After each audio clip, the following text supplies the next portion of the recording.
Coming up on TWiT News, I'm Jason Howell. Aunt Pruitt is going to be sitting here at the table as well. We're going to watch Google unveil a whole host of products at its Made by Google event for 2019.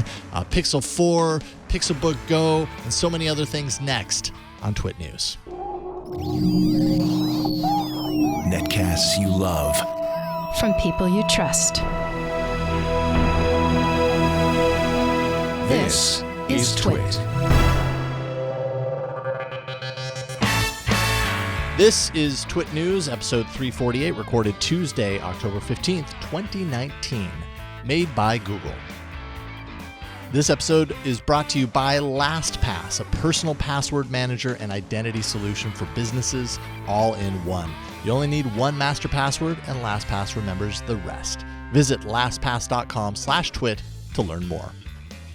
Hey everybody, welcome to TWiT News. This is the show that we kind of pop up every once in a while, seemingly at random, when manufacturers and companies like Google are holding special events like they are today, Made by Google, their hardware announcement. I'm Jason Howell, and I'm here with Aunt Pruitt. How you doing, Aunt? Yes. I am unbelievable as always, bright-eyed and bushy-tailed this early morning. You're going to survive. we have amazing people who brought you coffee. Yes, and even some food. So. Thank you. So Google is just getting all geared up for their big announcement. They're taking stage. They've got a live stream. We're going to cover that. We're going to tune in right now. Here we go. Yeah. Made by Google 2019. Good morning. Starting with Rick Osterloh. Morning. It's the hardware group. Thanks so much for joining us here in New York City, and for those on the live stream for joining us around the world. Thanks so much. We're going to spend the next hour talking about the problems we're working to solve for our users and the ways we're delivering help for the way people need it when they need it. We'll also take you into our labs with writer and cultural commentator Baratunde Thurston to hear from the folks at Google who personally develop, design, and bring these products to life. Now, if you look across all of Google's products, from search to maps, Gmail to photos, our mission is to bring a more helpful Google for you, creating tools that help you increase your knowledge, success, health, and happiness. Now, when we apply that mission to hardware and services, it means creating products like these. Showing things like the Stadia controller, which, there's probably new Pixel phones, some sort of announcement wearables, around Stadia today. Laptops, it's about the time that it's supposed to and launch. Nest devices for the home. So maybe each one jumble that in. is thoughtfully and responsibly designed to help you in your everyday without intruding in your life. Now, in the mobile era, smartphones change the world. It'd be a 2-year thing. It's super useful to have a powerful computer everywhere you are. But it's even more useful when computing is anywhere you need it, always available to help. Now, you heard me talk about this idea with Baratunde, that helpful computing can be all around you, ambient computing. Your devices work together with services and AI, so help is anywhere you want it, and it's fluid. The technology just fades into the background when you don't need it. So the devices aren't the center of the system, you are. That's our vision for ambient computing. The Google Assistant plays a critical role here. It pulls everything together and gives you a familiar, natural way to get the help you need. More and more, that assistant is similar to Amazon's approach. That assistant is literally being plugged into everything. So it's like now we've got multiple devices in each room that connect. Interactions have to feel natural and intuitive. And that's what ambient computing is all about, right? Here's an example. If you want to listen to music, the experience should be the same, whether you're in the kitchen, you're driving in your car, or hanging out with friends. No matter what you're doing, you should just be able to say the name of a song, and the music just plays. You should be able to do that. Pull out a phone, tap on screens, or push buttons. So think about how this vision plays out in the home, in that regard lately. where ambient technology can make life so much easier. When you wake up in the morning, your home knows what you need to start your day.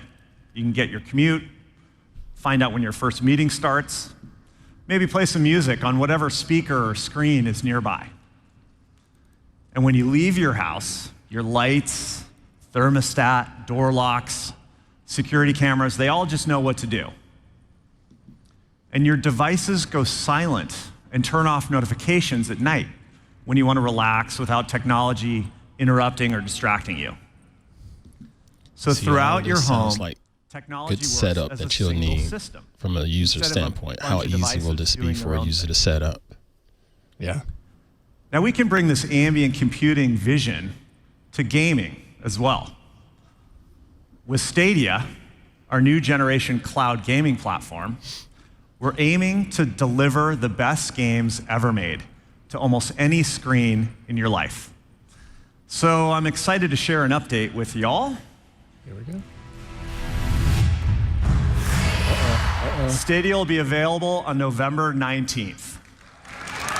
And the crowd goes wild for gaming. All right off the top, get the housekeeping announcements out of the way before you get to the devices.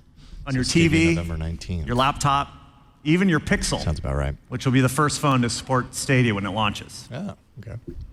We're also creating a few areas to create more human interactions with technology, like Motion Sense and the new Google Assistant for Pixel 4. So instead of being glued to your phone, you can use quick gestures and voice commands and then get back to your day. That push for quicker, more natural interactions is leading us in new hardware directions too, extending the phone's capabilities in new ways. Let's take a look. This is clearly a time machine, and you're pretending you're using it to test earbuds. That's a great cover story. Bear Tunde back on TWiT. Down. Hello. Hi. Isabel? I know you and your team led the design for the earbuds. We really wanted it to just be a simple, tiny little dot floating in your ear. What is a simpler form than So no gauges like Microsoft. Yeah, truly wireless. Because there's like 2 computers in here. These are floating computers in your Yes. head. Yeah. Which, man, I held out for a long time on these Remember Bluetooth how headphones you and felt when earbuds, you but first got the the truly, design brief for the what true the earbud wireless was ones supposed to be? like these, when they work, man, they're Certainly the like assembly magic. is a really challenging part of this. All of these pieces have to go together with sub-millimeter precision. I don't think I would have imagined we'd be able to build things with this kind of processing power this small. There's a lot of sensors and processors, a little bit like building a ship in the bottle. I could not imagine that engineering. But really putting in all of the other things that are uniquely Google about this, the ability So to that's process interesting your voice. because and actually, make it from a fall design into perspective, right the by Microsoft sidewalk. earbuds, wireless earbuds, and these have a very similar approach. It's just Microsoft went big. Bigger. Same thought process. And Google went small. Yeah, I like those. I like the look of that. All right. But it all depends on fit, though. Oh, Everybody's totally ears does. are so funky now. Absolutely. That was a sneak peek at the all-new Google Pixel Buds. I'd So you try can 'em. start to get an idea of what ambient computing feels like. With Pixel Buds, help is there when you want it, and the experience just comes to you, even when your phone's not in your hand. For instance, you can get hands-free access to the assistant. So instead of turning to your phone for quick tasks, you can just say, "Hey, Google," and ask the assistant for whatever you need. Resume your podcast, send a quick text, get directions, or even understand another language with Google Translate. Oh, man. And are they always listening? Pixel That's my Buds even question there. have a There's long-range a lot of the Bluetooth headphones out connection, there that do this sort of stuff. which You have to keeps do you like a connected wake even when your action. activated phone or isn't by something, your right? side. Yeah. Yeah. And So you can wear them in the yard That'd be when nice your to have phone them might be just charging listening. inside, or leave your phone in a locker if you're working out in a gym. Yes. Indoors, Pixel Buds will stay connected up to 3 rooms away. And outside, they'll work across an entire football field. No barriers. Of course, right. Pixel Yeah, Buds and I'm assuming won't be this is truly Bluetooth helpful unless they're also 5 great and headphones. most They have to have Bluetooth 5 excellent wireless, sound quality. true wireless earphones gotta be can tout comfortable to wear that, can tout over that time. distance when it's And they need unobstructed. to last long enough to be useful, Indoors, that makes all the difference, though. That's a That's where lot you to are, and ask that's usually when for it a pair of breaks down. headphones. Yep. Especially because they also need to be unobtrusive too. So we did some intricate origami with Pixel Buds to make sure everything fit. custom speakers, sensors, custom battery. That's usually what makes these wireless earbuds stick so far out of your ears. But Pixel Buds gives you plenty of battery life. You'll have 5 hours of continuous listening time on a single charge, and up to 24 hours when you're using the wireless charging case. That's now, fair. even with all those components and long battery life, you can see Pixel Buds fits almost flush with the ear. They're so small and light, it's easy to forget you're wearing them. At the same time, Pixel Buds deliver excellent sound quality. Now, you typically have to choose between great sound and awareness of the world around you. But Pixel Buds gives you both with a unique hybrid design. The earbuds gently seal the ear for rich bass and clear highs, and the spatial vent underneath reduces that plugged ear feeling and lets through just the right amount of environmental sound. Interesting. On the software side, Pixel Buds respond to your surroundings with the new adaptive sound. The volume dynamically adjusts as you move from the quiet of your home to a subway or noisy cafe, and you don't have to constantly raise or lower the volume. Now, When with you're the on a adaptive call, volume, I wonder how that affects battery beamforming life. mics focus on your voice. Yeah. While And if you voice can deactivate that, accelerometers because they Right. have these in cars as well, and sometimes they just annoy me. Yeah. It's like, I just want a single steady volume. Don't be too smart for Pixel me. Buds will be available in the spring of next year, and we'll share more details in the coming months, including a few of the helpful experiences that make good use of the 2020, on-device 179. machine learning Good chips. price. Yeah, So as that you is can a good see, price for this ambient computing era for these wireless bring all earphones. kinds of new interfaces, services, and devices. But it's also introducing new challenges. When computing's always available, designing for security and privacy becomes more important than ever. You need to know that your data is safe. Protecting your data and respecting your privacy are at the core of everything we do. We've designed strong protections across our hardware family, like the Titan security chip in our phones and laptops. Titan protects your most personal on-device information. Released the USB-C Your OS version data, of their Titan passwords, security even key information in for third-party two-factor, apps. which is nice. Nice. And we You know don't that need a privacy dongle is anymore personal, to do it on your Pixel. which is why you have the controls so that you can choose the settings you want that are right for you. We make it easy to access simple on-off controls, including turning cameras and mics on your Nest devices off. And you can now Simplifying it. delete assistant data just by asking. I like that a Yeah. lot. Everything is designed If you with your privacy in happen to know that feature You'll see exists. examples But some of that stuff you throughout probably today's want to keep there, though, for assistance. Now, You we're know? also Yeah, I mean, I Some think of it. the point our being work that's to entirely up create to you. more Do you want to keep it there, or do sustainable you want to get products rid and of it? And you can on a whim. Developing sustainable solutions to mass production and consumption is one of the biggest least you now challenges have we the face option. today as an Right. industry. It impacts all of us, and it will for generations to come. And we believe Google has both the ability and the responsibility to create systemic change. As a company, we've been focused on sustainability for a long time. Google's operations have been carbon neutral since 2007.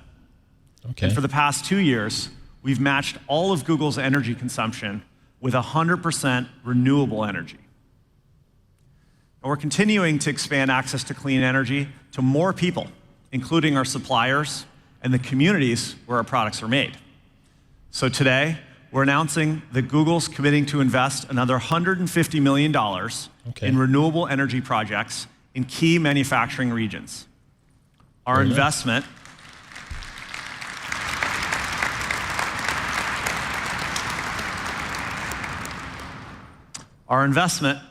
alongside financial and manufacturing partners, aims to catalyze $1.5 billion of capital. Now, this will generate approximately the same amount of renewable energy as the electricity used to manufacture made by Google products. So when you choose to buy hardware products from Google, you're contributing to bringing renewable energy to communities around the world. Nice. Sustainable, I like that a lot. secure and How private, could you not? and of course, helpful. That's the Google way to make hardware and services. Does Google have an initiative we're to excited to use share with you recycled how we build products these the way Apple principles into does? our Oh, boy. Here's Not Ivy that I'm Ross. aware of. These are Yeah, I haven't design heard team. anything. We're gonna Implicitly, talk about some no. of our recent work in responsible manufacturing and design. But I mean, companies the size of Apple and Google, they have the money, they have the resources to do this. I think it's great to see Google do that. Thanks, And Rick. make that I'm announcement happy because to they be have the back power in to New do that. York A to lot of discuss our smaller design players don't. philosophy Nope. at You know, Google 150 and tell you million. Lead about by a few example things that in that we've been regard. working on. I grew up not too far from here in the Bronx, and my dad was a designer, This is Ivy industrial Ross. designer too, and he worked for the legendary industrial designer sure who Raymond Ivy Loewy Ross is. on automobiles Neither and a am I. lot of other consumer goods. When I was little, he even made me my own little roadster. I can remember spending hours in his studio as a kid, tinkering with different tools and materials.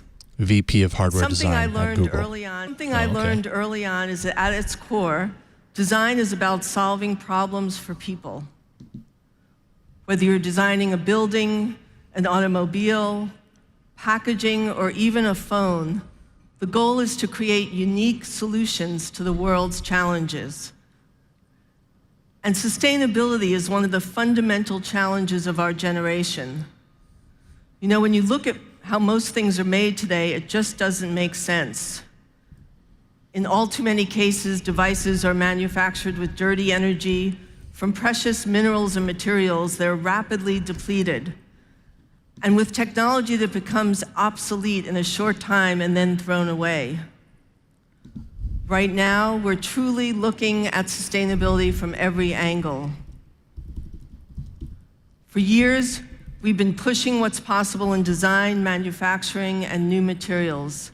I'll admit, We've been able to I include took for recycled granted plastics in quality products like design Chromecast up until maybe and 5 the or new 6 Stadia years ago, controller. and understanding it with dealing today with I'm happy graphic to share designers that all and of our Nest industrial products design, launched in because it's more than just things looking recycled good. plastics. Yeah. You know, but it's also functionality. Functionality, Instead of absolutely. these materials ending up in the ocean or in landfill, we're giving them a new life. Yeah, the best We've design is a designed and combination of engineered the both. fabric I on our mean, Nest even Mini just think about speaker, like your so it's television made from remote. 100% There's so many recycled bad plastic. television Right. remotes It says out so there. many things, but is that really the best? Single half Yeah. liter bottle produces enough functional textiles too. to cover more than 2 Nest Minis. And we didn't Then you go in compromise the other on direction with the aesthetics Apple or remote for function. the Apple TV. That's like a We button. created beautiful recycled fabrics and colors that blend into your home. Not really. While hitting the Don't email same me. rigorous technical and acoustical requirements. We continue to focus on products that empower people to reduce their own environmental impact as well. Our Nest team has been at the forefront of these efforts since 2011.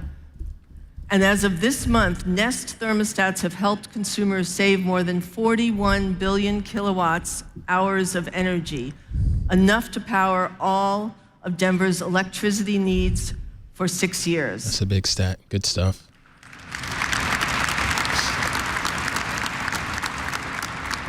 One of those home minis showed up Rick in just my filled house you in on our new after renewable energy moving in investment. and unpacking And as of boxes. last I don't know month, where it came Google from, but is my son uses it offsetting now. 100% of the carbon generated by our shipping partners Google's for really all pushed customer getting orders. these things in every house, almost so much We have that you so don't much even know more where to they do. came from. Where did this come from, dude? He's like, Working well, with it was our in a box. I'm like, suppliers, what? Manufacturers on these initiatives.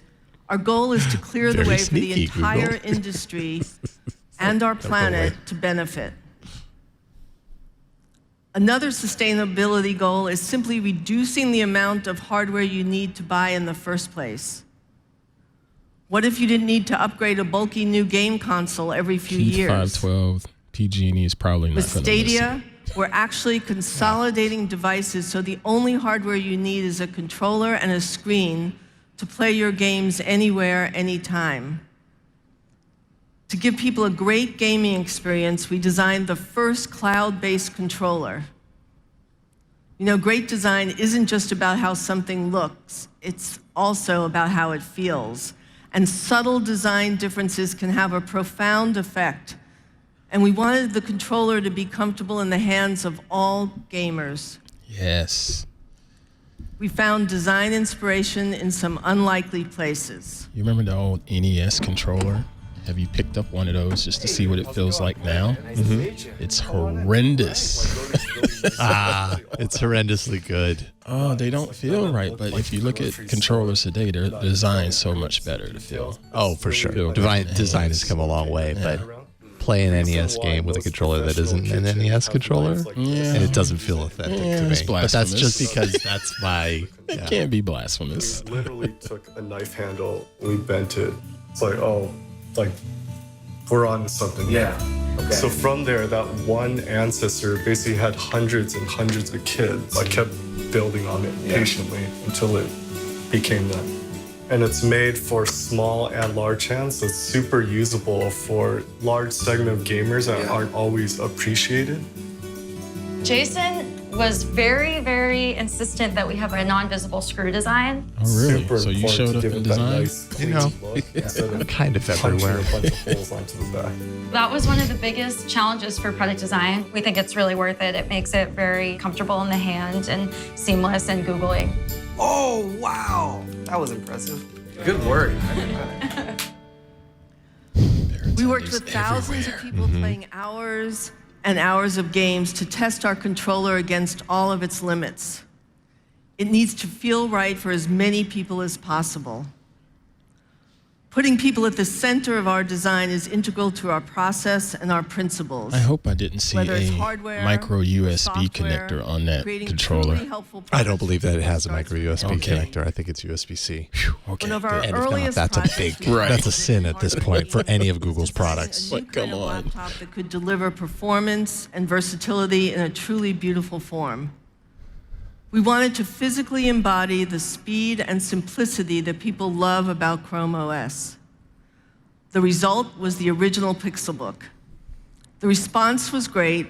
The OG. People really loved the award-winning design, the keyboard, and the speed. So far, I have to say, this is So an over the interesting past couple announcement of years, because we've it's been not working just, really and hard to bring next that we're kind of announcing the blah, blah, blah. experience to It's like even they're more crafting people a story at a around all lower these price. products Right. that are kind of I interweaving actually between believe each that other. you And giving us a creative when wild, designing like a within wide your field of strengths. view. Yeah. About everything. So once Yeah, it's an Roadmap of interesting it. approach. I mean, Started with our we users' know needs. already so much about these devices. Maybe that's why, but Yeah, it's that an makes interesting sense. approach. You've already seen everything, so let us tell you our strategy. Yeah.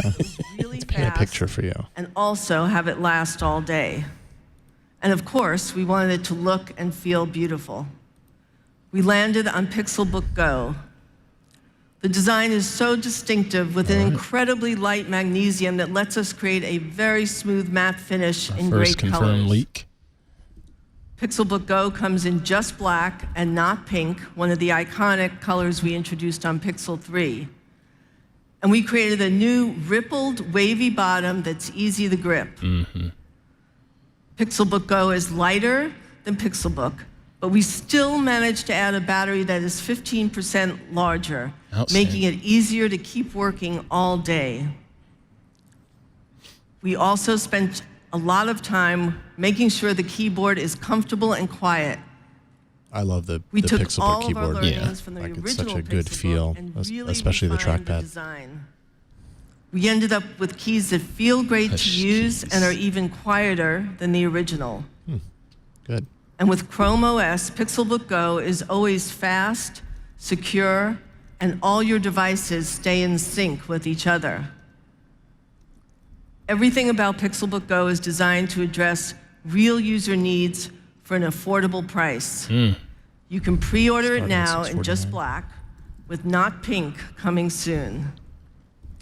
Next up, my colleague Rishi Chandra will tell you about the work we've been doing to make life at home a little easier. Thank you. $649. Fair Let's take a pricing. quick break and thank LastPass. LastPass is an award-winning security solution that helps millions of individuals and thousands of businesses navigate their online lives easily and securely. They recently set up an expanded business lineup with some amazing features that improve security across your company, make life easier for your users. LastPass Enterprise, more than 1,200 SAML and integrated apps, each with its own getting started guide to get you up and running. LastPass MFA for biometrics like face, fingerprint, contextual factors like your IP address, and LastPass Identity, which is a combination of both that keeps you all protected all in one. And of course, adding your passwords to your vault makes it even better. They've got a security challenge feature that helps you improve your security over time, make sure that you're secure and on point. And we use it here. We love it. So I'm a huge fan. From authentication to access to passwords, LastPass manages every entry point to your business so you can mitigate risk while improving employee productivity. You can visit lastpass.com/twit. Find out how they can help you. That's lastpass.com/twit. And up next, right now, they're just beginning to introduce the Nest Home products that, again, we already know so much about. So we're announcing an update to our Works with Google Assistant program. We're working with partners to migrate their existing Works with Nest integrations that people know and love, but doing it built on a foundation of privacy and security. For example, we're requiring partners to pass a security review before they can even request access to your Nest devices. You should have confidence in how Google and its partners are protecting your home data. And then you can focus on instead the great benefits of the helpful home. For example, let's talk about home audio. It used to cost thousands of dollars in a professional installation if you wanted seamless audio throughout your home. So true, by the way. This stuff is, the Google Homes in our house has changed everything as far as that's concerned. Affordable, and You sounds have the great. big Home Pod, right? The It big started one? seveul years ago with No, we've just got a bunch of minis couple and then a minis? couple of normal size homes. play Would love to have the content on your Max, favorite though. devices. And with Google Home Mini, home audio got even more affordable with a great sounding speaker with multi-room support. And with Nest Hub Max, you now have a home media control center right on your smart display. And it all works seamlessly together with Stream Transfer, where you can naturally move content around your home. So for example, I can start a playlist or watch a show on my Nest Hub Max in the kitchen. And when I'm done cooking, just say, "Hey Google, move this to the living room TV." And it'll pick up right where I left off. That's slick. I like Really that. easy. Now, for a lot of people, Google Home Mini was a perfect starter kit for your audio system. And today, we're introducing the next generation, Nest Mini.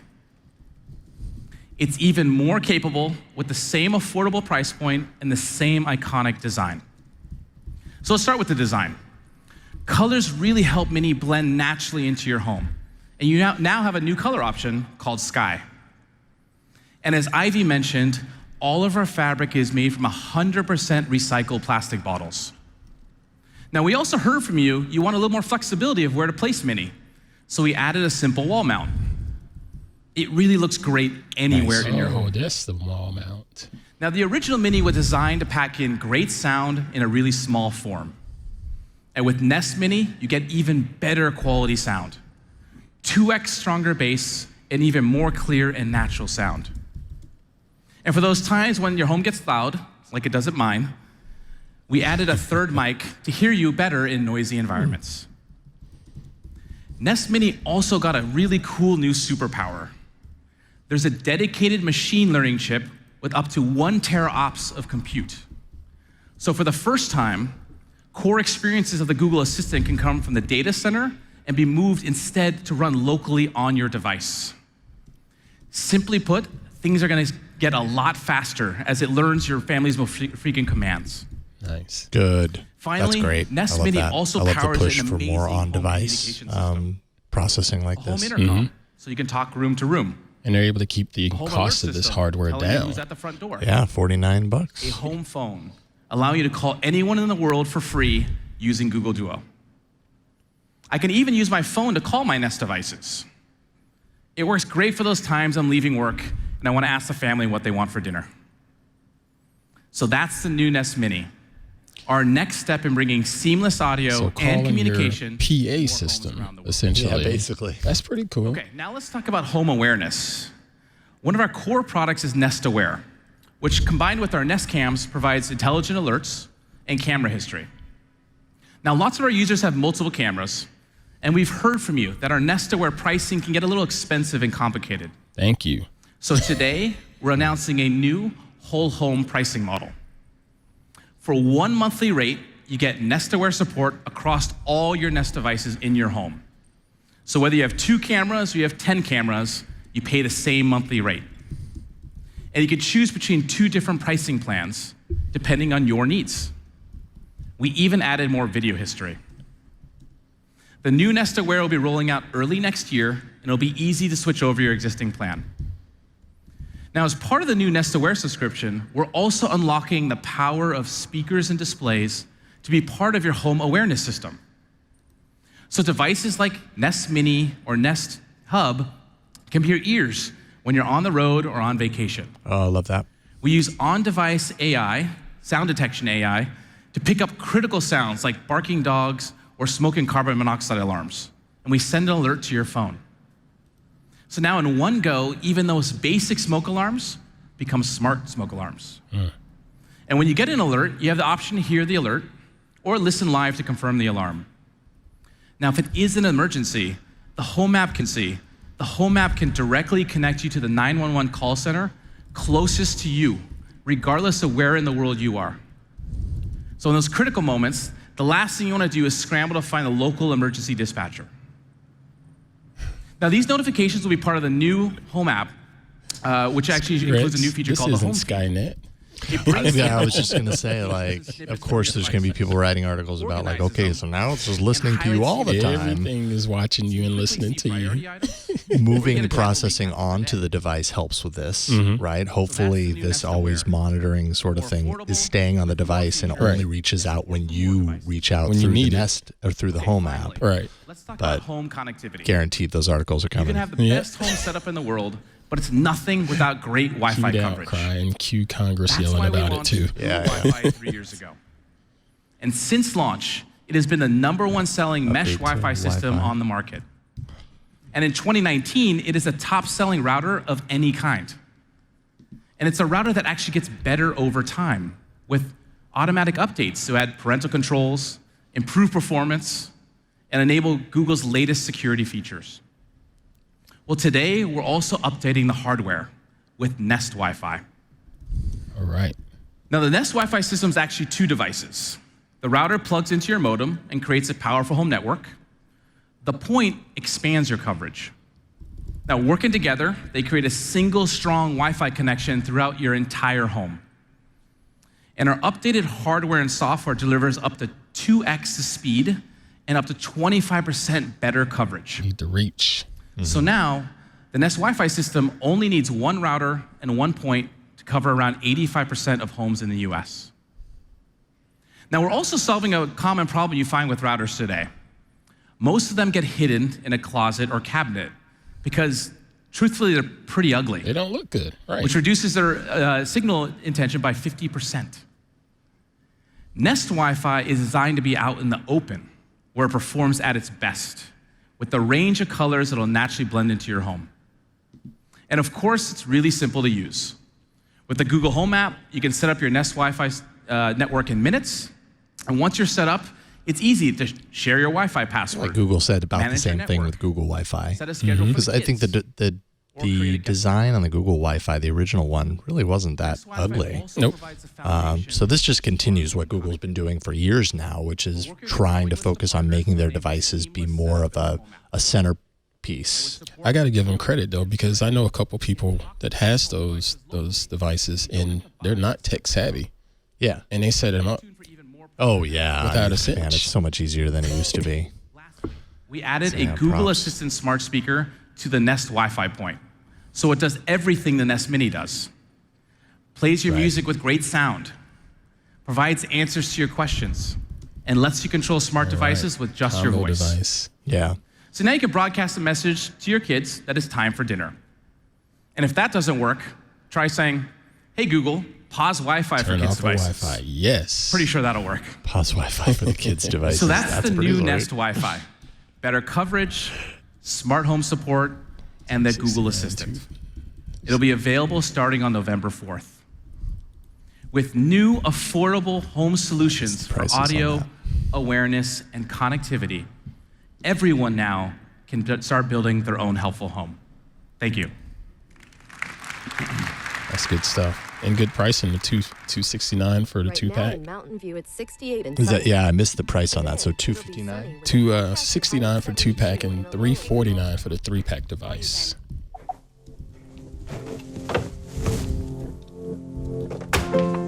Hey, John, can you come here for a second? Here's how your home you use could this one be with tests. updated. Right. So we use this type of setting to really stress the microphones. Okay. Right now I'm talking to it this way, but sometimes our devices are higher and sometimes they're lower. You know, I might be down here. yeah, exactly.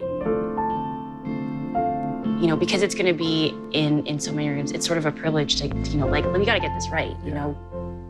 I come from a family of immigrants and they all have accents. And it's important for me to design products that, you know, my parents can use and that it works for everyone. At Google, like, everyone sort of has their slogan of like what their passion is. And on mine, it's actually be heard. It obviously goes into like the stuff that I work on, but also I appreciate her having that approach, considering tech over the years seemed to be designed by engineers and coders. Yeah. They don't necessarily think the way consumers think. Voices come together to express sound in a coherent and beautiful way. Yeah. We call that harmony. There you go. Harmony. With Wi-Fi. Sabrina Ellis is taking the stage now. Hi, I'm Sabrina from the Pixel team. Yeah. Now let's talk about how Google's ambient computing vision comes to life when you're on the go. Pixel 4 introduces entirely new, helpful experiences with more natural interactions. It's a completely redesigned with a new look, a new color, and a beautiful new finish. And Pixel 4 includes camera features and sensors that you're not going to find on any other phone. Wouldn't mind an Let's orange start phone. there. 5 years Solely ago, sensor. our advanced technologies team began Project Solely to investigate radar capabilities. Radar's been around for a long time, and it's still one of the best ways to sense motion. It's precise, low power, and it's fast. There were lots of exciting possibilities. But here's what our first sensor looked like when we started working on Solely. Man. Radar sensors have always been way too big to fit in a phone. So we shrunk it down into a tiny chip. But that still wasn't small enough. So we had to shrink it down even more. Pixel 4 is the first smartphone with a radar sensor. That is awesome. It powers the new motion sense capabilities for more human interactions with your phone. For instance, Pixel 4 has the fastest secure face unlock on a smartphone because the process starts before you've even picked up your phone. Motion Sense prepares the camera when you reach for your Pixel 4, so you don't need to tap the screen. Because the radar It's so detects much your faster. hand coming towards Right. it and Motion activates Sense the can makes power perfect down your sense. phone when you walk away and turn it back on when you approach your phone. It also lets you control your Pixel with simple gestures. Swipe to skip a song, silence a call, wave hello to Pikachu. Working on a wide range of helpful new features, from gaming to personal wellness. Here's a quick look. And that's what I'm really curious about. Like, I think some of these initial features are interesting, but it's just the beginning. Once developers have access to this, Right. like, think of like game interactions and stuff. That's going to be really interesting. I touched without touching. Radar has a lot of very interesting properties that would be very useful for human-computer interaction. You can shrink it down. All of this is now in there. That's right, yeah. It can sense through materials. It's extremely sensitive for motion. And so we built this new interaction paradigm based on the understanding I of guess you're body getting, language. again, better use of the power versus the old technology when it sensed when you picked it up. Then, of course, You know, because you pick it up and it would light up your display, but now you're going to get an interaction before you even touch it. So I guess this is still better power consumption using the radar versus the previous tech. and I can do this. Whoa. And it You actually mean, works. so explain that again? In the old versions of Android, you could pick up your phone. Yeah. And it would light up. It would yeah. light up just because Right, the like it's just- accelerometer Yes. in there. So I'm assuming with the radar, it's not as much power consumption. Oh, yeah. You know. Yeah, well, I guess that depends on kind of what they have built into the hardware underneath that's tailored to that radar sensor. That is one big question mark, is how thirsty, how hungry. Right. You can is have all of these having this features, radar but on are it. you chewing up your great battery life with all of these features? Yeah. I would assume the radar would be a little less battery intensive. Yeah, I would assume that too. Can detect the environment around Pixel 4. I hope so. Privacy had to be built in from the start. You can turn motion sense on or off at any time, and when it's on, all of the sensor's data is processed right on your Pixel. Okay. It's never saved or shared with other Google services. Nice work, Google. And motion sense isn't the only way we're making your phone interactions faster and more natural. The Google Assistant is now deeply integrated into Pixel 4's OS and across your apps. You can quickly open apps, search across your phone, share what's on your screen, and a lot more. The Assistant can simplify multitasking too, with a clean, new interface. I like the look of that. Check this out. Just give Pixel 4 a quick squeeze. Show me Maggie Rogers on Twitter. What are her concert dates? Share this with Vivian. Reply, let's go see her.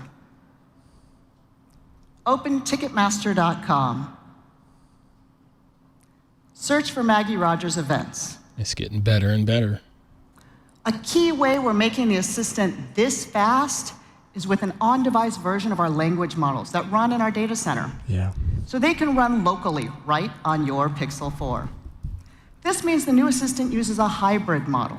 It can respond to many day-to-day requests on device, like starting a timer, while connecting for requests like, is my flight on time? You also have new ways to manage your data. Choose a time limit for how long you want your activity data to be saved in your Google account. Or just tell the Assistant to delete everything you said to it today or this week, and it will.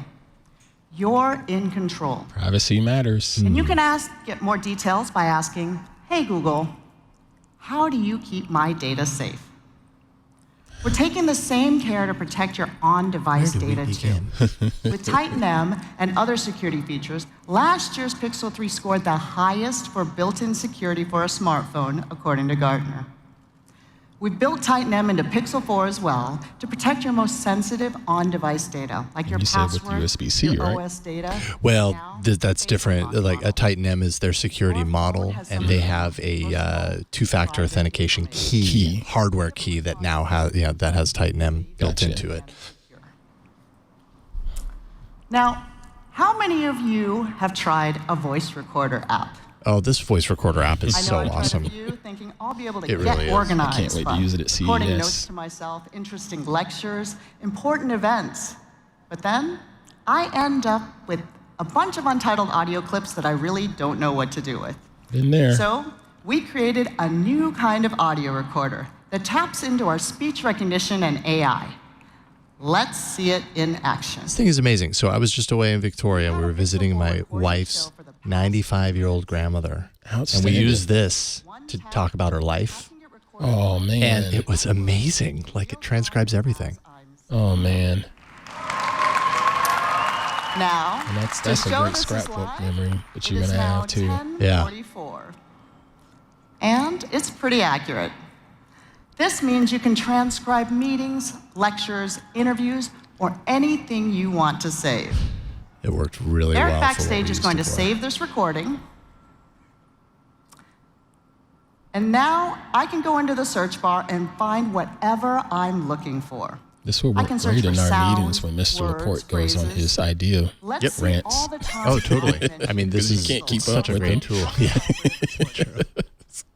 The places where the word pixel are said are highlighted in yellow in the playback bar, so you can dive into the exact part of the recording you're looking for.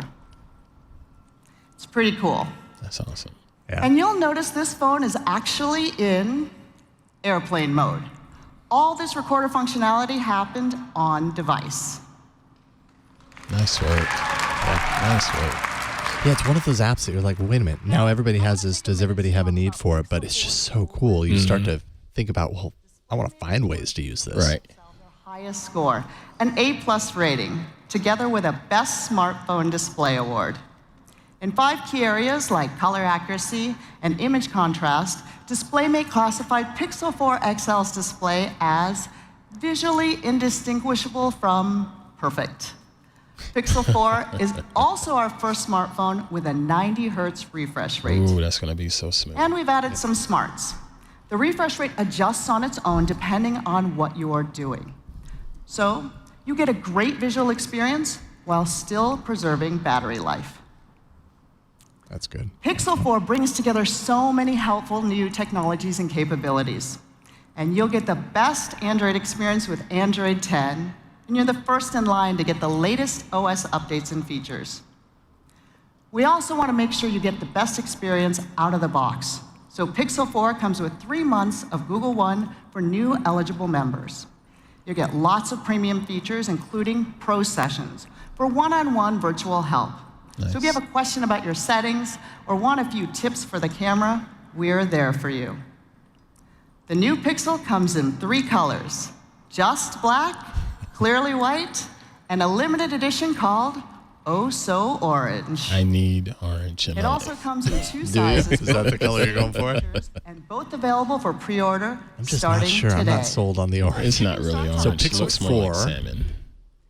And we're excited that Starting people will at be able to $7.99. find Pixel in even more places. We're expanding our carrier partnerships. So Pixel 4 is now available through every major US carrier. Good. Necessary. Now, we didn't forget about the camera. For the past 3 years, Pixel set the standard for smartphone cameras with incredible capabilities like HDR+, Super Res Zoom, Top Shot, and of course, Night Sight. Night sight. With Pixel 4, we're raising that bar yet again. And it all starts with this little square, basically a miniaturized camera rig right on the back of your phone. You can see the rear, wide, and telephoto cameras, a hyperspectral sensor, a mic for your videos and Instagram stories, and a flash that we hope you'll use mostly as a flashlight.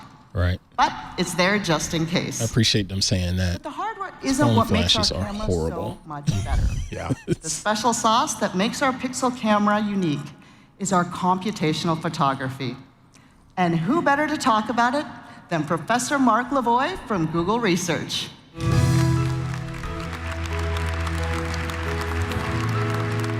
Now, I've said before that computational photography has been outstanding with one lens. Now, Oh, yeah. Let's see it with multiple lenses now. No question. Picture is, in order, subject, lighting, lens, and the camera body.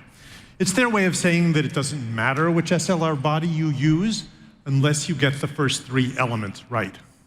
Well, here's a slightly different take on this list: subject, lighting, lens, software. So, by software, I mean computational photography. So what does that mean? It means doing less with hardwired circuitry and more with code. I like to call it a software-defined camera. It typically means capturing and combining multiple pictures to make a single, better picture. One version of this is HDR+, the technology we've used for taking photos on every Pixel phone. When you tap the shutter button, we capture a burst of up to 9 pictures. These pictures are deliberately underexposed to avoid blowing out highlights. We align them using software and average them, which reduces noise in the shadows. This lets us brighten the shadows, giving you detail in both the highlights and the shadows. In fact, there's a simple formula. Noise goes down as the square root of the number of images you average together. So if you use 9 images, you get 1/3 as much noise. This isn't mad science, it's just simple physics. By the way, on the left is our raw output if you enable that in the app. There's something else about this list. It says the lens is important, without quibbling about the order on the list. Some subjects are farther away than you'd like. So it does help telephoto shots to have a telephoto lens. So Pixel 4 has a roughly 2x telephoto lens plus our super res zoom technology. This is in other good words, to see. a hybrid of optical How and have you digital felt about zoom, the super res which zoom? we use on both the main and telephoto lenses. I like this because you get a lot more compression behind your subject when you're shooting, and it looks so much better on those telephoto lenses. This is a 1x photo. It's not. It's a zoom taken from way back. Look at that. Here. That's awesome. And it's nice to have this to be able to compete with the iPhone. By the way, super because res iPhone zoom does a is real hell of a job multi-frame with their super telephoto. resolution, meaning that pinch zooming before you take the shot gives you a sharper photo than cropping afterwards. So don't crop like this. Compose the shot you want by pinch zooming. Also, by the way, most popular SLR lenses do magnify scenes, not shrink them. So while wide angle can be fun, we think telephoto is more important. Yeah, but wide angle could also be fun. I gotta that's agree with one of you my on that complaints one. is I really love a good wide I angle agree lens. with you on that. As a landscape person, HDR. wide angle is the way to go. Everyone here is familiar with HDR Plus's signature look and its ability to capture extreme brights and darks in a way that looks crisp and natural. This has gotten a But lot even better phones with in good recent HDR years. solutions- I didn't Oh, like yeah. it at first. I used to turn it off by default. Oh man, I always left it on, even though it took forever. Right. In this example, the that's just viewfinder, fine. the It took window is forever. blown out on the viewfinder, which might tempt you into fiddling with the exposure. This year, we're using machine learning to approximate HDR plus in the viewfinder. So you get our signature look while you compose Oh, no, your that's shot. great. That's We great. call this feature Live HDR plus. So the industry's most successful HDR solution is now real-time and WYSIWYG. What you see is what you get.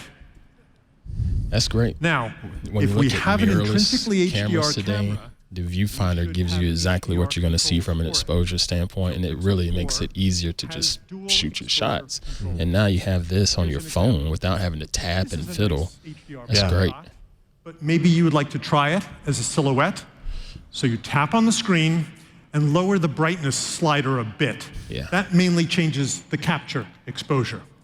Then you lower the shadows slider a lot. That mainly changes the tone mapping. And voila, you get a different artistic vision. Try doing Dual that exposure with any other controls. cell phone. This is awesome. So, separate sliders for brightness and shadows while you compose your shot. It's a different way of thinking about controlling exposure in a camera. Yeah, I like that. Second, white balancing in photography is a hard problem. Mathematicians call it an ill-posed problem. Is this snow blue the way this SLR originally captured it? Or is it white snow illuminated by a blue sky? We know that snow is white. With enough training, so can the camera. That's right. We've been using learning-based white balancing in night sight since Pixel 3. In Pixel 4, we're using it in all photo modes. So you get truer colors, especially in tricky lighting. Here's a tough case, an ice cave. It's blue light, but not a blue person. Right. And here's what it looks like with Pixel 4's white balancing. That's so key. Third, we've continued to improve portrait mode. With our dual pixel or split pixel technology, we've always been good at portraits I haven't been and a fan of portrait at mode macro myself. shots. I felt Google's This done a year, pretty we're good job computing with it, depth, as far as it's again using concerned, machine but it's learning not perfect. from both dual pixels and dual cameras, which gives us accurate depth farther from the camera. This extends portrait mode to large objects and stand further back portraits. Good. We also have a luscious new SLR-like bokeh. That's the shape of the blur. Look at the lights on either side of her head. We're doing better on hair and dog fur, which are hard. Yeah, that's a big challenge. And of course, I'm we gonna still believe do it when I great see it. Yeah. Because that's tough on the phone. Fourth and last, we have continued to improve night sight. in many ways and extended it to a use case that has always been sort of a holy grail for me. You could have taken this dusk shot using Pixel 3 last year. Using Pixel 4, you can take this nighttime picture from the same viewpoint. Dang. Beautiful. Goodness. Really? I mean, yeah, we've been hearing about the astrophotography feature. Yeah, but what they're never saying is how people are capturing those. They're not holding a phone in their hand. Yeah. There's no way. Not with that clarity. Well, it's neither.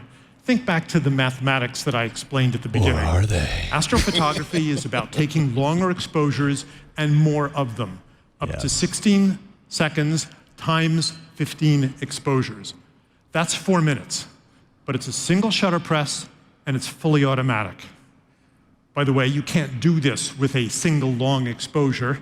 In 4 minutes, the stars do move and trees wave in the wind. So you need robust alignment and merging of multiple pictures. And for a 4-minute exposure, we do recommend a tripod, or you can prop your phone on a rock. Thank you. That's what I did. Is there machine At least learning? do that. They Yes. never say Machine learning? that before. Yes. We use it for white balancing, as I mentioned. We also use semantic segmentation in all our photo modes and have for years to brighten faces in HDR+, a feature we call synthetic fill flash, to separate foregrounds from backgrounds in portrait shots, and to darken and denoise skies in night sight. Is there computational photography? There's lots of that too. Digital sensors are prone to hot pixels that are stuck at red, green, or blue. The longer the exposure, the more hot pixels. Our exposures are pretty long, so we need some clever algorithms to remove those hot pixels. That's beautiful, because that, by the way, normally that's our astrophotography field testing team. And yes, they sat still for a long time for this shot. This is So, only a Photoshop where does this game function, stop? cleaning that up. What can't we capture using Pixel 4? Well, we can capture the moon, which, by the way, required some fiddling with those dual exposure controls I told you about. And we can capture a moonlit landscape. This is not daytime, it's the middle of the night, and the landscape is illuminated only by the moon. See the stars? But what we can't do, including on Pixel 4 today, is capture both at once in the same picture. The problem here is that the moon is blown out and the marin headlands at the bottom are just a silhouette. The dynamic range, the difference in brightness between a full moon and a moonlit landscape is 19 f-stops. That's 19 doublings, about 500,000 times brighter, way beyond the range of any consumer camera, even an SLR. So, is this scene forever impossible with a cell phone? Remember what I said at the beginning about software-defined camera? Pixel is committed to making its cameras better with software updates. So stay tuned on this one. That is awesome. To sum up, 4 new computational photography features. Live HDR+ with dual exposure controls, learning-based white balancing, wider range portrait mode with an SLR bokeh, and night sight with astrophotography. Oh, and remember, you can use night sight for many things besides stars. Many things. Yes. So go out there and be creative with Pixel 4. That was cool. Now, see, stuff like this, I'm rooting for Google. Heck, I'm even rooting for Samsung with all of these extra tools for creatives out there. I'd like to see more regular people playing around with this stuff. You know what I mean? Quote unquote regular. Yeah. Yeah, absolutely. Some of the most memorable photographs of the last 50 years.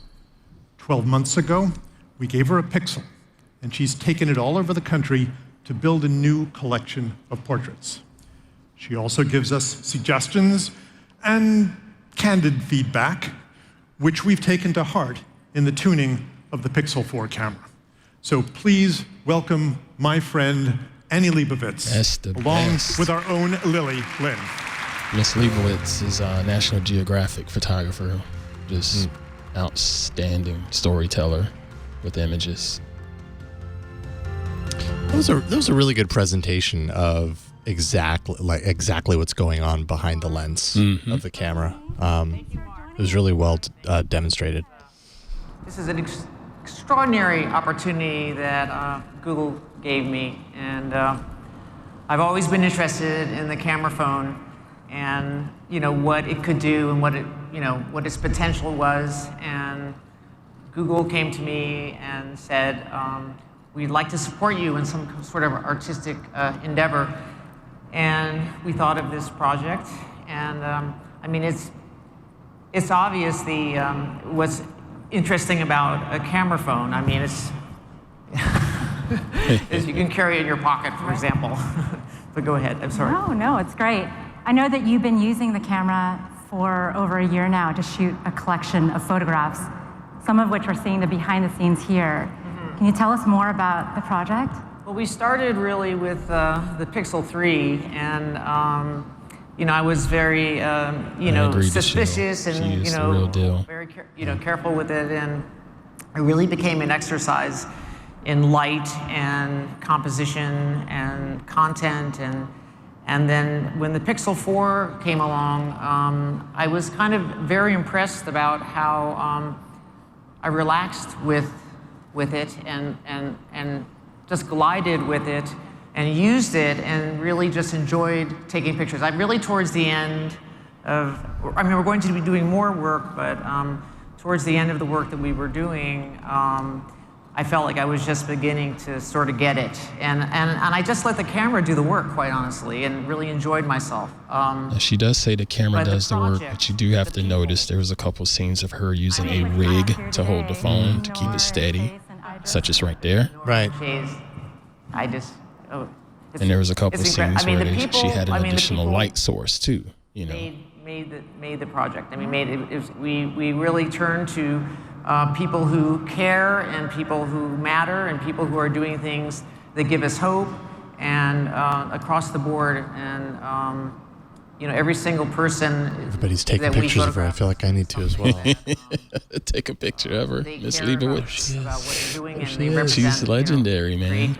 No, that's just me. Okay. Parts of us who are got it. Getting on with it, Change makers, I think, is what I've heard you call them. True change makers around the country.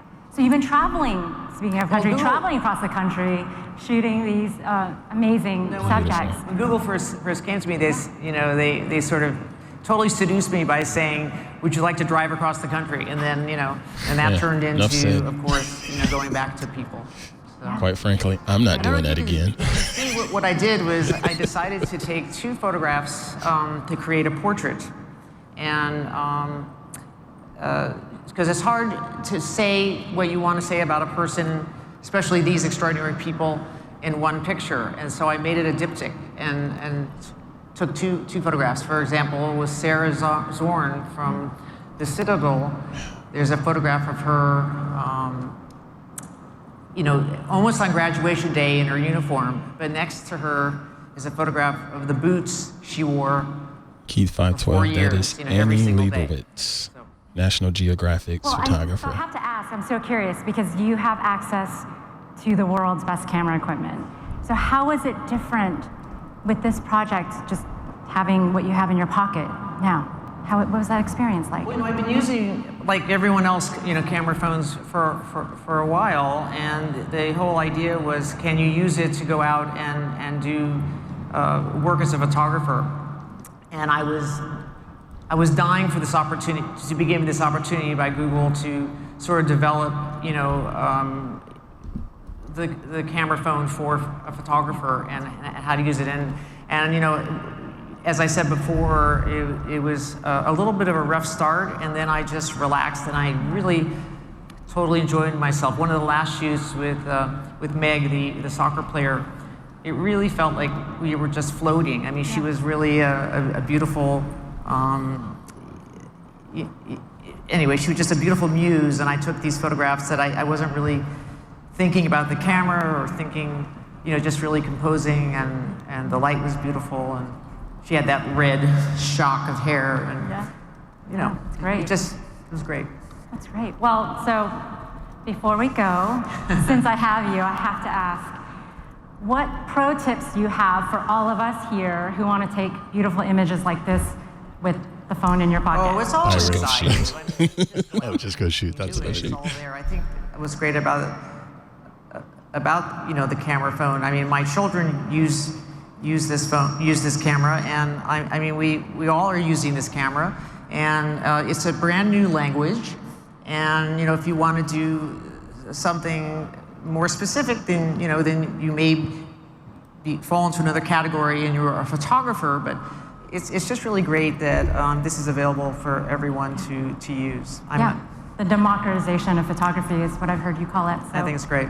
Thank you so much, and thank you. I wish we had more time, but I know you, as well as Noor, Chase, Idris, are going to be sticking around. So thank you for that. Thanks for joining us on stage. And guys, Annie Leibovitz. Okay. Thank you. That's great. That is great. We see a lot of those ads from in the past. They say, hey, this ad was shot with a phone, but they never show how that was created. So people have this assumption that they can just go and do it. Okay, poof. That could be, There's more to it than that. For ambient computing is to create a single, consistent experience across your home, your work, and on the go. It's available anywhere you want it, whenever you need it. With the introduction of our new Pixel phone, Pixel Buds, Pixelbook Go, Nest Mini, Nest Wi-Fi, we're taking a big step towards this vision with much more to come. Now, we couldn't get to all the product experiences today, so if you're here with us in New York, there'll be a lot more product details to see upstairs in person. And for those on the live stream, please go to the Google Store online, see a lot more. Thanks so much for joining us today, and we'll see you again soon. Thank you. Store.google.com. I'm going there right now. But I'm going to wait just in case somebody runs back on the stage again. Oh, we forgot. Oh, God. Oh, man, how did we do it? One more thing. Jeez, what is going on here? Lesson learned, my friend. Lesson learned. Would be the first time, would it? All right, so they're doing kind of a recap video right now of basically the things that have been announced. But to summarize for anyone who tuned in late or just wants a little bit of a recap, it really, they really started off with a focus on sustainability, which I thought, well, actually, they started off with Stadia. No, to be honest, they started off with Stadia. No, wait a minute. They started off with, we are going to protect your data. Oh, okay. I think that's like the new hello to all of these keynotes nowadays. That's true. That's a really good point. So they're all saying, hey, we understand how important your data is. So let's try to make sure we're letting you know we're taking care of it. Okay, so now let's get to the product. Especially Google, in this day and age, in this moment in time. So yeah, focus on protecting your data. Focused on sustainability, the Nest products that they announced using recycled plastic bottles and fabrics. That's cool. Plus a whole host of other kind of announcements with very large numbers as far as how they're producing. What did it say? 150 million donation? Yeah. Wow. That's a lot of money. And then finally, a focus on ambient computing and just this idea of filling your life and your home in immeasurable ways with all of these access points to Google's services to help you, to make your life better, is basically what they want. And I get that, especially when we think back to our younger days with sci-fi and how we would hope to have all of these things talking around us in the house, so now we're getting closer and closer to that. Yeah, for sure. With Google Assistant. So Stadia launching November 19th. Pixels are going to be the first phones to support Stadia when it launches. So that's a little more than a month away. They announced the Pixel Buds 2, and this time totally wireless. Which I'm happy about. It's the previous versions, I think, had the wraparound on it, the little wraparound cord cable thing. Now they're truly wireless. They fit flush with the ear. I think they look really nice. It's like a smaller version of the Microsoft earbuds. Smaller, a lot smaller. Yeah, it's like the opposite direction They say it's a hybrid design so that you can seal the sound. Because if you've ever noticed with headphones, like you get the best sound when you push them in your ear canal, but of course that's uncomfortable. But then you finally hear that bass response. Remains to be seen if they've nailed it, but they say it's a hybrid design for sealing the sound so that you get that, but also a little spatial vent that lets through environmental sound so you're not totally blocked off. Right. You don't want to totally knock out all of the noise around you, just for your own safety. Yeah. When you're crossing the street, you kind of want to know if someone's honking at you. Available 2020. I think I heard springish time for $179. Also, that's a great price considering, you know, the other ones were mentioned for like, I think it was $250 bucks. Yeah, there's a lot of these right now that are in the $200 range. And that's a great price. Yeah, good stuff there. Pixelbook Go is their line of new Pixelbooks, lightweight, 13 millimeters thin, 2 pounds light. It has this like grippable design on the bottom. They call it grippable, but kind of like a rubberish, kind of like wavy design. Not sliding across your desk. Yeah, well, that's a good thing. Although I will say my Pixelbook has this little rubbery. Oh, it does. I never knew that. There, so. You know, it doesn't take up all the extra wavy, grippable space, and it does just as good, I think. Anyways, 12-hour battery, quiet hush keys, they called them, which I've always found the Pixelbook to have really quiet keys that I love. Starting at $649, but I think this is going to be a range, so that's like the... Do you remember last year they had those really underpowered slates? And I don't even think they ended up selling them. No, they gave up on them gave up a quarter later, I believe. They just gave up on them. So hopefully they stick to it with the Pixelbook Go. I'm pretty sure they will. And at $649, you think that's fair pricing? You think that's legit? Considering the hardware that they put out there, they had an i5, an i7, and so forth. Yeah, you think that's fair pricing? I mean, I think $649 is way more achievable for the majority of people who are thinking, because people get locked in the idea that Chrome OS is just like low end browser. Yeah, or it's just a browser, or it's just low end devices. People are so used to seeing Chromebooks for $200, $300.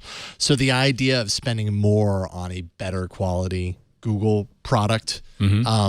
I mean, you know, some of these have cost like upwards of $1,000, $1,200. Yeah. That seems like a bridge too far for most people as far as Chrome OS is concerned. Agree. You know, and granted, if you're going to do Chrome and worry about it being just a browser and whatnot, I'm sure you're doing a lot of cloud computing anyway on your Windows or your Mac, let's hope you are. Office 365 and things of that nature. So it should be a good fit, in my opinion, for that price point. Yeah, totally. I definitely think $649 is totally fair, and you're not dealing with the weird slate form factor like you were last year on their introductory price, so that's good. You're still not thrilled about that. It's okay. Hey, if you want to use my slate, it's in the other room. You tell me how thrilled you are about it. It's been burned, folks. The Nest Mini, which is basically the Google Home Mini update. $49 pre-ordering starts today, October 22nd availability, so not very long of a wait for that. They added a little wall mount, so if you want to mount it on your wall and make it a wall decoration, you can. Ambient computing, now it's living on your wall. They say improved bass. I'll believe it when I hear it. Yeah. I don't doubt that it's improved bass, but those little speakers do not sound that great when it comes to music. They added another microphone, a third microphone for better detection, and they have a dedicated machine language chip on board to be able to process things faster, things that it can handle on device that it doesn't need to reach out to Google services for. That's great. Now, maybe the speaker would sound better depending on placement too. You know, just stick it in a corner or something like that. Put it in a corner, you get some sort of extra added boost. That might help. Yeah, absolutely. But but it's $49. You know, what do you expect? Well, like you were saying earlier, like sometimes you pack up your car to move to another city, and Google somehow, I picture like the ham burglar or the ham Googler, like I still have no idea where that in your bag. Came from. I have no idea where that came from. Well, the ham Googler is what it was. They mentioned something about Nest Aware, a monthly rate for all Nest devices that you happen to have, $6 a month or $12 a month for different service plans. That's going to launch early 2020. I did think it was interesting that they're including these audio-only devices into the full Nest security suite, if I understood that correctly, or maybe it's just that it's looping into the Home app so that when you're away, you can activate your mic and listen to your home and be like, what was that? How cool is that? Just that extra connectivity and sense of security while you're on the road traveling. That's pretty cool. I mean, if it's a connected microphone in your home, you might as well have the ability to do that. People are going to start, complaining that, oh no, and now, from a security standpoint, Google has even more of an open mic in your house. But I say give people the option and let them decide. Nest Wi-Fi update. This is what was the Google Wi-Fi, now is the Nest Wi-Fi.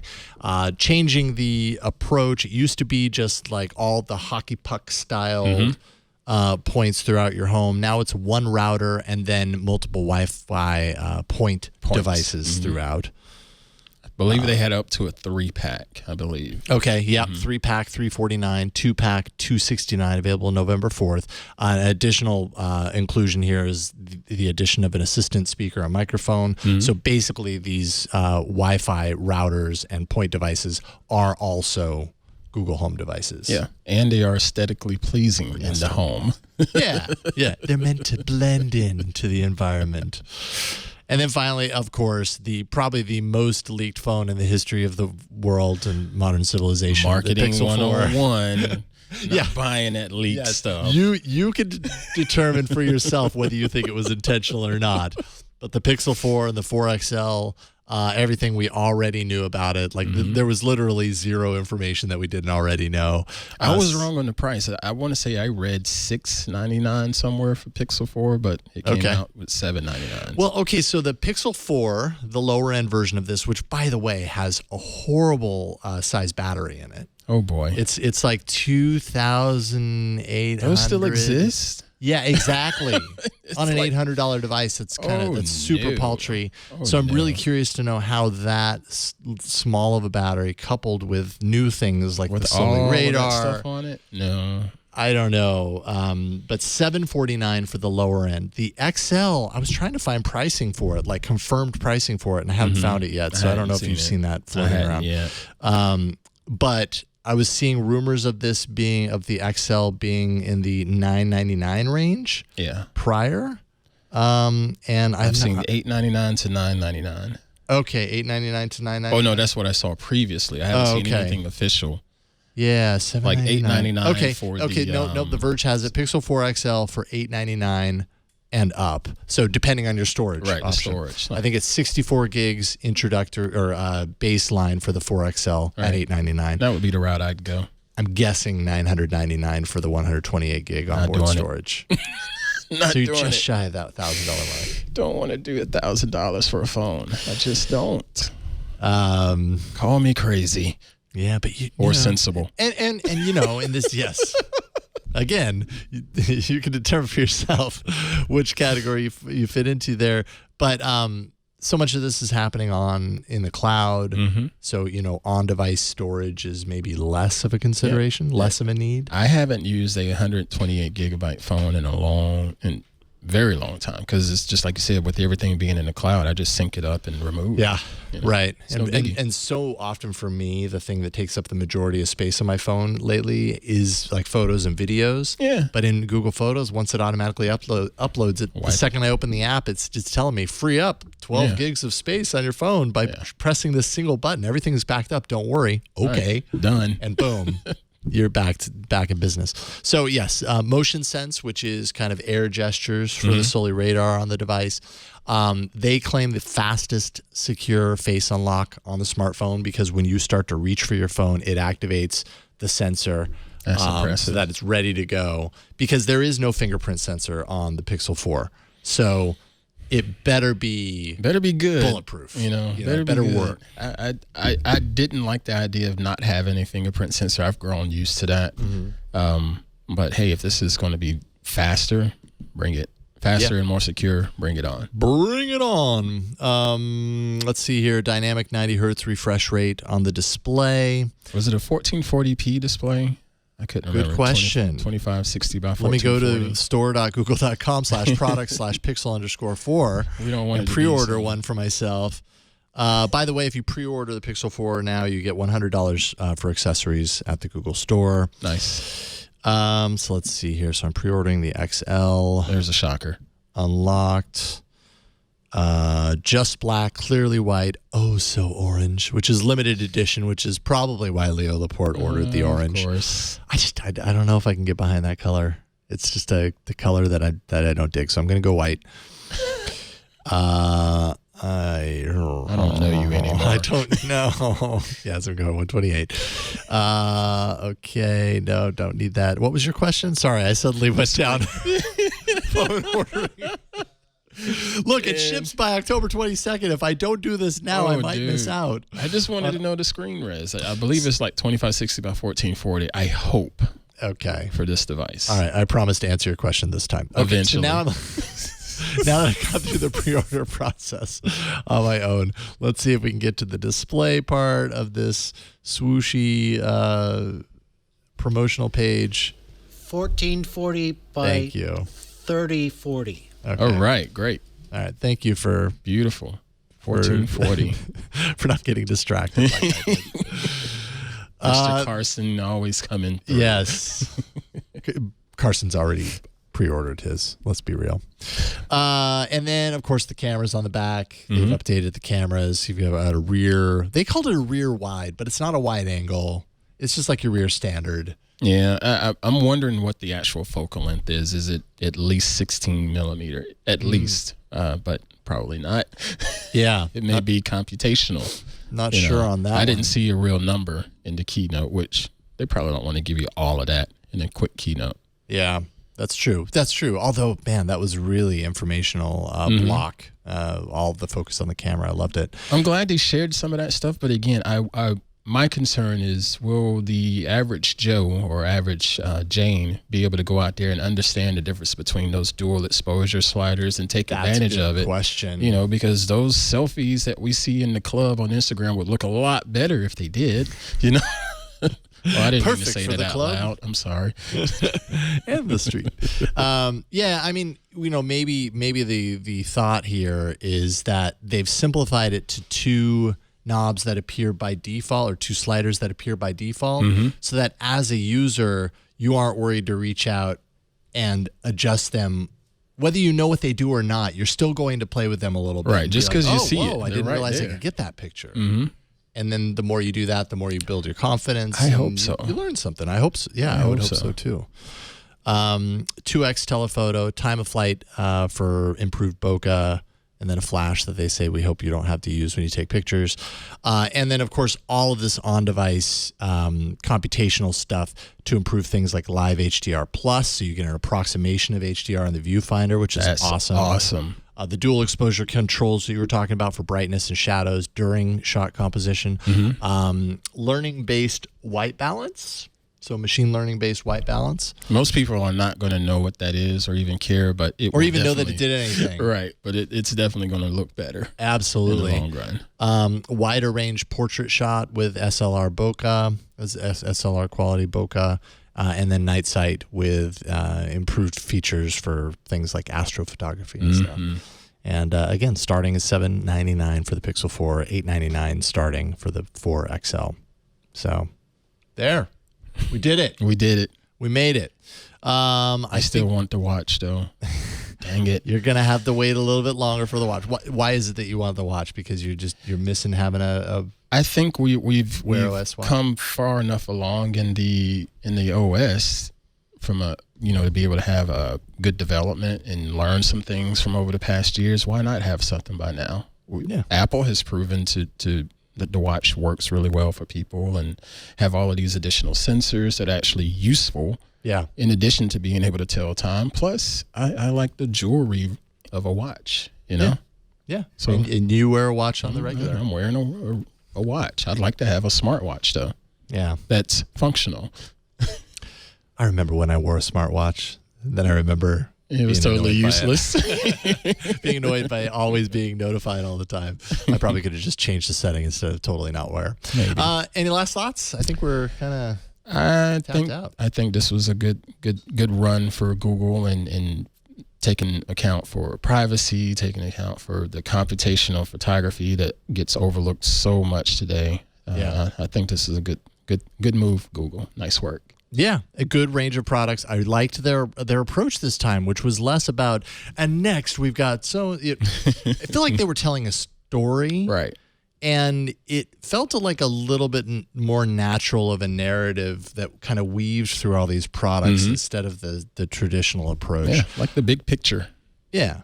Yeah, kind of where things are headed and where their minds are at. I don't know. I thought it was a well-done presentation. We're finally starting to see the Jetsons in our life, you know? Starting to see that. Yes, exactly.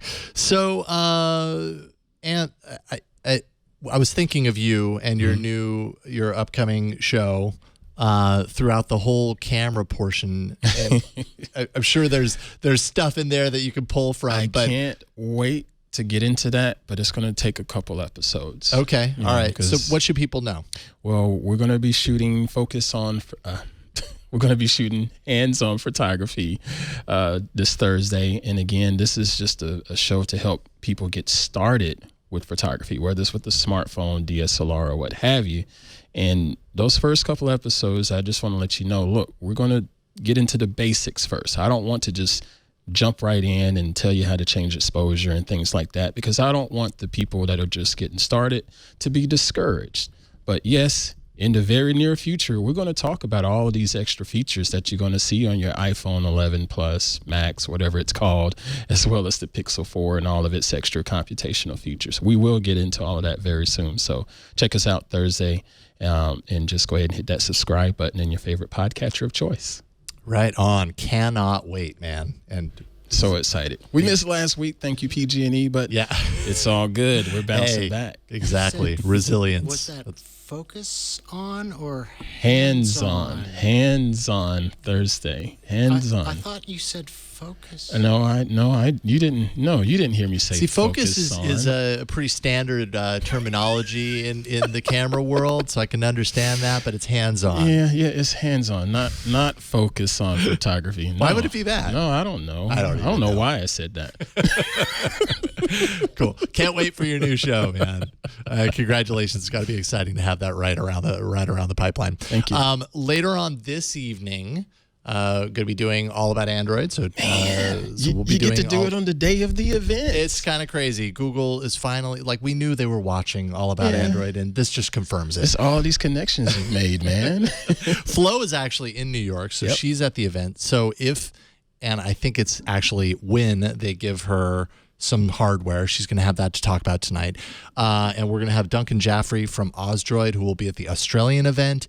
He's going to have some hardware, so he's going to be on tonight as well. So make sure to check out the episode. It'll post later this evening. If you want to catch it live, you can, twit.tv/live. But really just subscribe, twit.tv/AAA for all about Android, and you'll see that in your feed tonight or tomorrow morning. And we'll kind of round out all this and a whole lot more. As for this show, this is twit.tv/specials. If you go there, you're going to find all of our TWiT news, which is our TWiT news coverage. Anytime that there's a big hardware announcement that we're covering here at TWiT, that's where you're going to find it. So twit.tv/specials will take you right there, and you'll see all of our coverage of events like this and a whole lot more. Thanks to everyone who came in really early this morning to help out. Carson, Jeff, John, Colleen, and so many others. I think Burke may have been running around. Yeah, I think he may have camped out.